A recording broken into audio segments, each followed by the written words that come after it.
Hello everyone and welcome back to our PYQ analysis series. तो आज हम लोग वापस से डिस्कस करने वाले हैं हमारे 2018 की questions.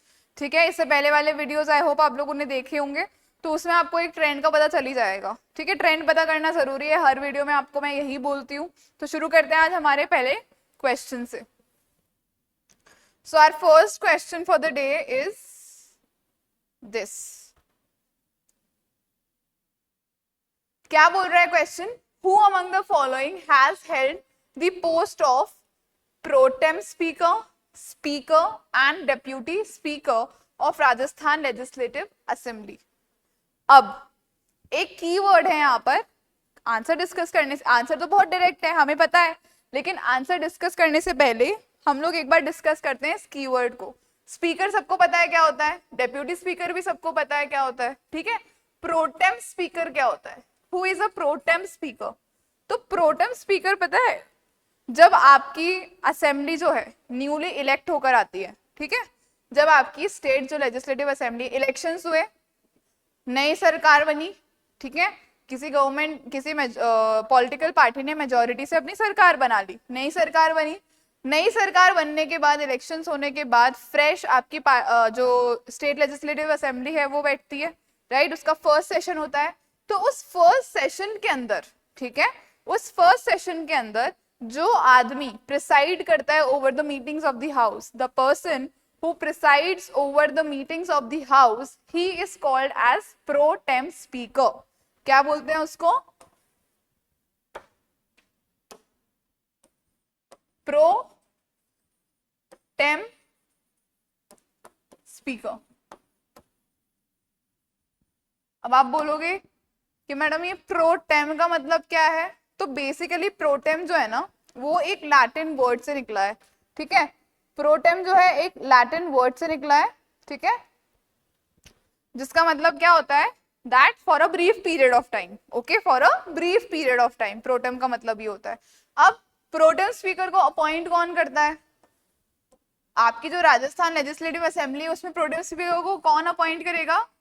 The governor. The governor will appoint your pro tem speaker. और ये जो प्रोटेम स्पीकर होता है, ये ही is the senior most member, he is the senior most member conventionally। ठीक है, मोस्टली सीनियर मोस्ट मेंबर जो होता है आपके हाउस का, he is appointed as the pro tem speaker। कहाँ लिखा हुआ है ये कहीं नहीं लिखा हुआ। it is what? it is a convention। Convention क्या होता है? It is a tradition of the आपकी स्टेट लेजिस्लेटिव असेंबली। ठीक है, सिमिलरली आपका प्रोटेम स्पीकर पार्लियामेंट की लोकसभा में भी होता है। ठीक है, पार्लियामेंट की जो लोकसभा होती है वहां पर जब नई सरकार बनकर पहला सेशन जब होता है, तब वहां पे भी एक प्रोटेम स्पीकर को अपॉइंट किया जाता है। और वो कौन अपॉइंट करेगा वहां पे? The president appoints that protem speaker. And over there as well the protem speaker, he is what? He is the senior most member of the house. ठीक है, इतनी बात आपको समझ में आई। अब प्रोटेम स्पीकर का बेसिकली काम क्या होता है? तो प्रोटेम स्पीकर का सबसे पहला काम क्या होता है? प्रोटेम स्पीकर का काम होता है एडमिनिस्ट्रेशन ऑफ द ओथ। सबसे पहला काम क्या है प्रोटेम स्पीकर का?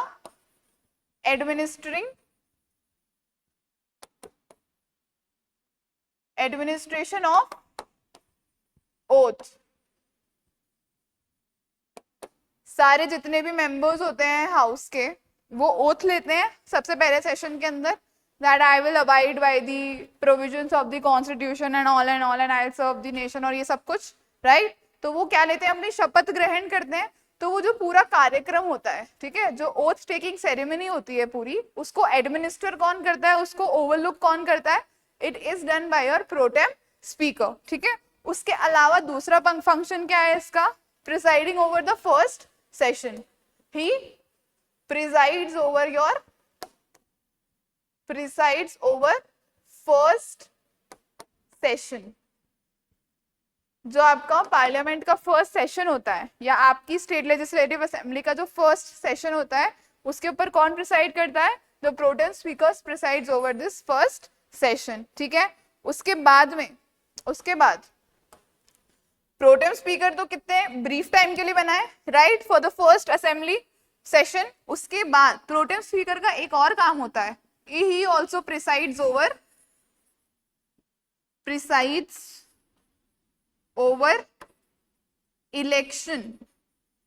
Election of speaker.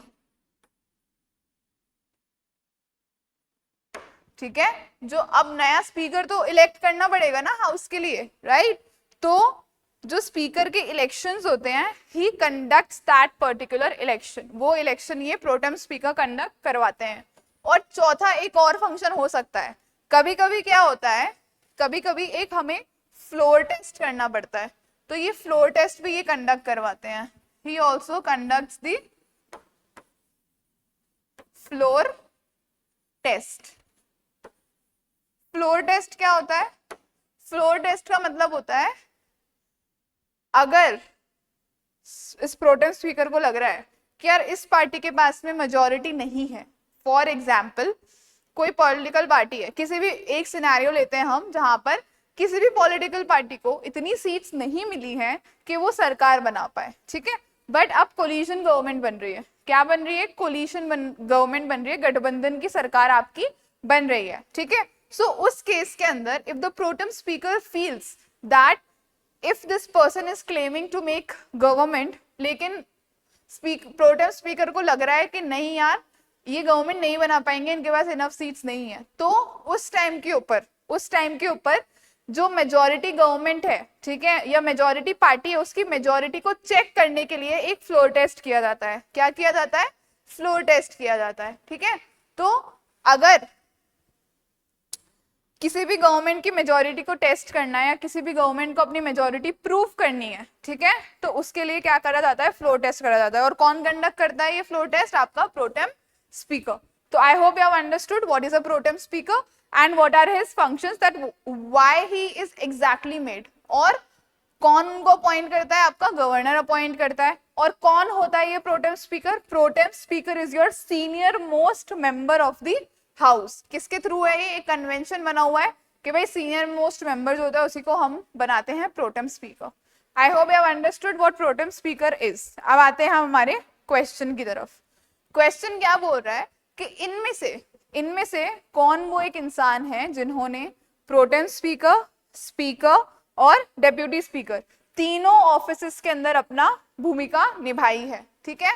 who have held the post of Protem Speaker, Speaker and Deputy Speaker of your Rajasthan Legislative Assembly.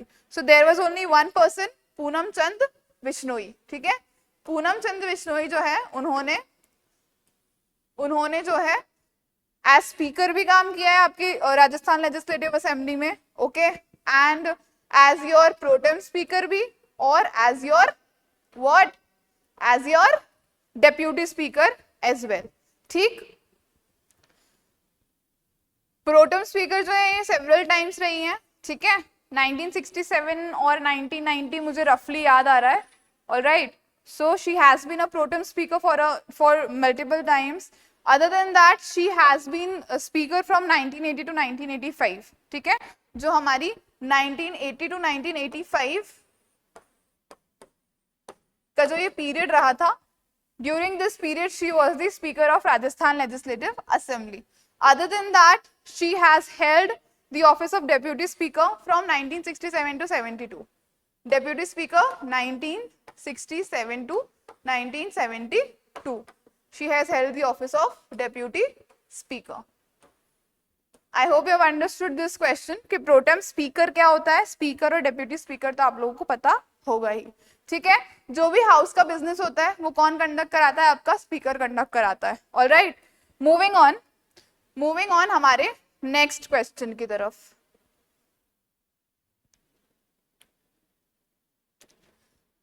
Next question हमें क्या बोल रहा है?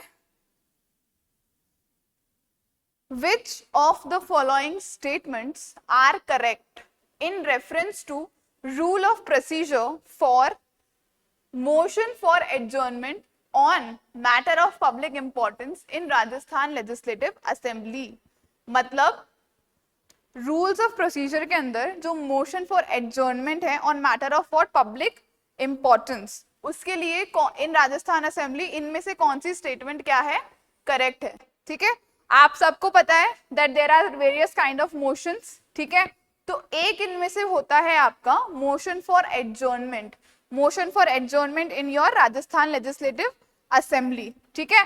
अगर कोई भी मैटर आता है पब्लिक इंपॉर्टेंस का, ठीक है, अगर कोई भी अर्जेंट पब्लिक इंपॉर्टेंस का मैटर आता है तो जो भी हाउस की प्रोसीडिंग्स चल रही है, ठीक है, उसके चलते हुए के अंदर आप एक प्रोविजन है कि मोशन फॉर एडजर्नमेंट कर, आप उन मीटिंग्स को एडजर्न करके और ये जो पब्लिक इंपॉर्टेंस वाला चीज है इसको आप आगे लाकर रख सकते हो, ठीक है।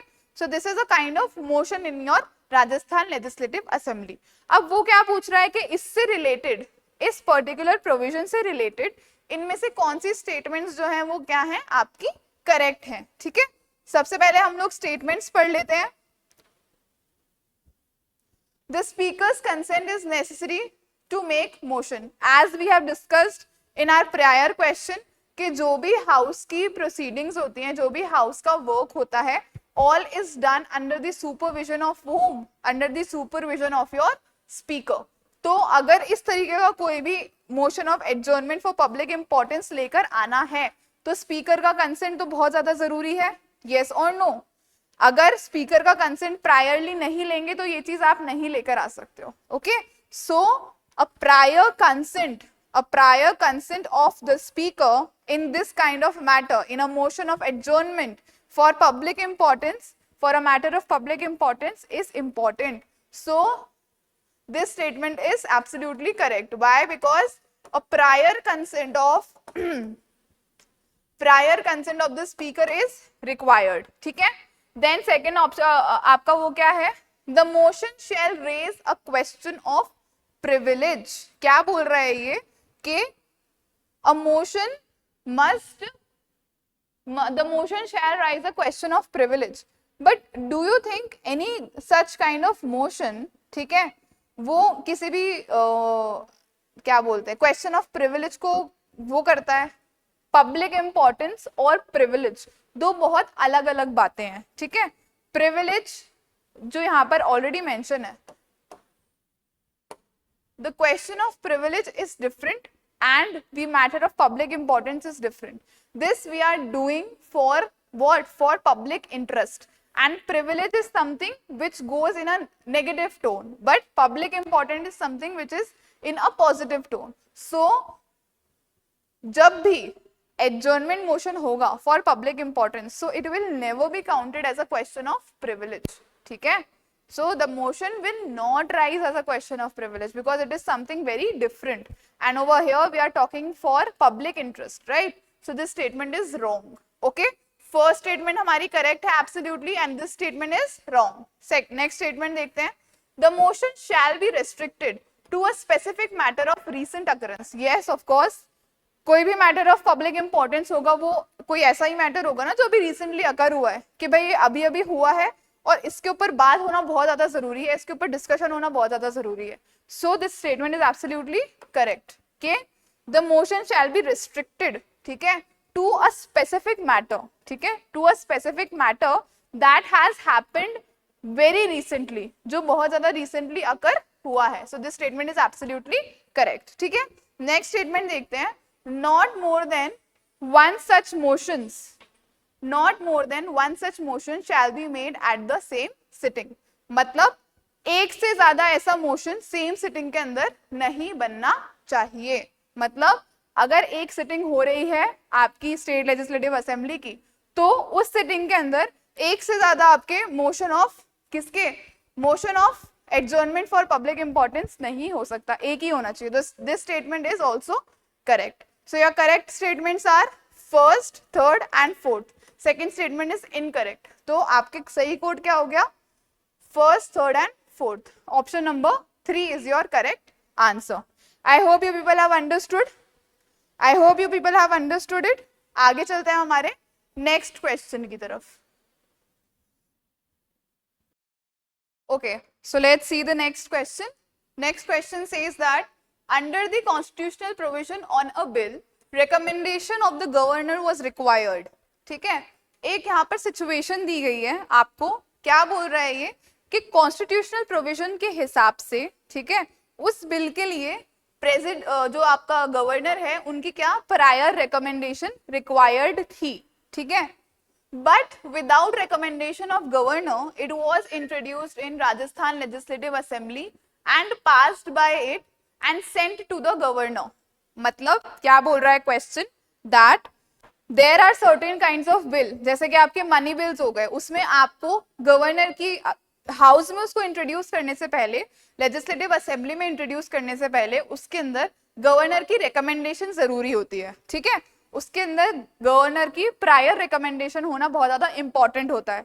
लेकिन अब इसमें क्या सिनेरियो दिया गया है, इसमें ये सिनेरियो दिया गया है कि एक ऐसा बिल था जिसपे गवर्नर की प्रायर रिकमेंडेशन होनी चाहिए थी, लेकिन क्या हुआ ये that without taking the recommendation of the governor, ठीक है, that particular bill it was introduced in your Rajasthan legislative assembly and उस legislative assembly में वो बिल पास हो गया. और पास होने के बाद किसी भी बिल को अगर एक्ट बनाना है तो इवेंचुअली आपको किसका असेंट लेना पड़ेगा, गवर्नर का असेंट लेना पड़ेगा.